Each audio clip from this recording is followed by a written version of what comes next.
Haga jingle kai Saudi Pro League hapenga Kenhun Cristiano Ronaldo ke Al Nassr Persia ya ke Al Hazm. Aba pai shagna ke jingle kai ke Al Nassr kala job sok dasan la kawai haga ba Cristiano Ronaldo bat umane kiyo bantep marshi gol haga ke jingle kai.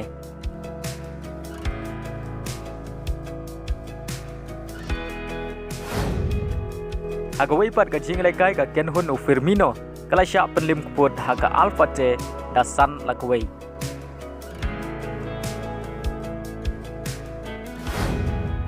Hagawai par gajing lekai Saudi Pro League kabakam itanat bha hapadeng ka Kenhun Benzema ka Al Ittihad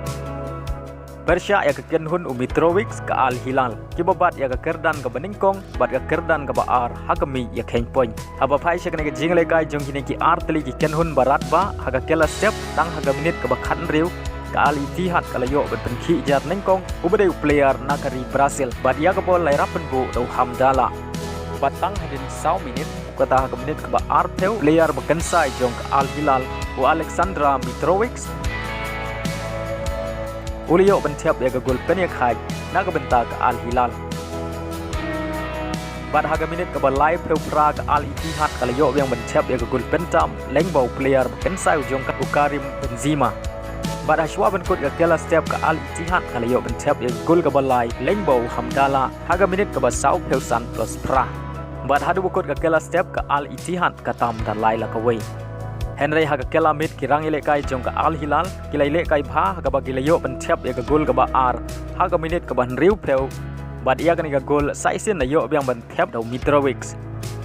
Bat haga minit ke ban riu peu san ke Al Hilal kala yo bentiap ya ke gol penyak kai lengba ke penalti bat ia kan ke penalti la kencat dau Mitrovic. Bat kan ke deru ke gol hat-trick ke jong u haga ni ke jinglek kai. Batang hadin riu minit ke Al Hilal kala yo yang mencap ya ke gol pentam haga ni ke jinglek kai lengbau Al Dawsari kata haga minit ke bah nyau pewei bat dei lembagi ni sau gol ke Al Hilal kala la ban pelim ya ke ladu haga samoi baladep ke Al Ittihad bat kani ke dei ru ke sin ke Beningkong baga Kenhun jong Karim Benzema kan sya pelim haga jinglek kai Saudi Pro League menta ke samoi